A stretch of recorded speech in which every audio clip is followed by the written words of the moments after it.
सगळे सोयऱ्यांच्या अंमलबजावणीसाठी सुरू असलेल्या मनोज जरांगे यांच्या उपोषणाचा आजचा 5वा दिवस आहे आणि याआधी जरांगेंनी उपचार घेण्यास नकार दिलेला होता। रात्री त्यांनी उपचार घेतलेले आहेत। जिल्हा शल्य चिकित्सक राजेंद्र पाटील आणि डॉक्टरांच्या टीमनं मनोज जरांगे यांना उपचार घेण्याचा आग्रह केलाय। यावेळी जरांगेंनी उपचार घेतले। त्यांनी जरांगे यांना 3 सलाईन लावण्यात आलेले आहेत। रवी मुंडे आपले प्रतिनिधी या संदर्भातले अपडेट देतील। रवी, मनोज जरांगे यांच्या आंदोलनाचा आजचा 5वा दिवस आहे। रात्री त्यांच्यावरती उपचार सुद्धा झालेले आहेत। काय नेमकी परिस्थिती आहे सध्या अंतरवाली सराटीमध्ये?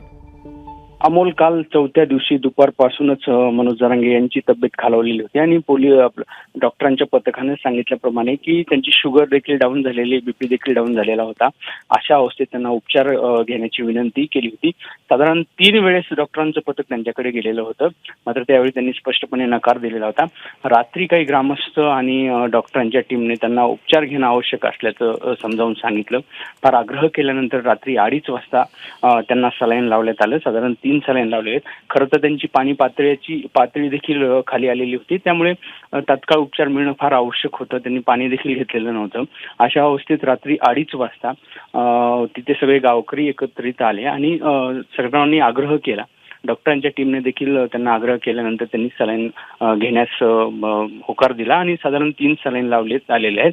सध्या प्रकृती चांगली आहे। त्यांचे काही पॅरामीटर्स तपासण्यात येतील। आज त्यांचा अहवाल देखील येणार आहे। रक्त चाचण्या देखील झालेल्या आहेत। आज खरं डिटेल्स वैद्यकीय दृष्ट्या त्यांची कळेल, मात्र एकूण सध्या परिस्थिती चांगली आहे। धन्यवाद रवी, दिलेल्या या संपूर्ण माहितीबद्दल। एबीपी माझा, उघडा डोळे बघा नीट।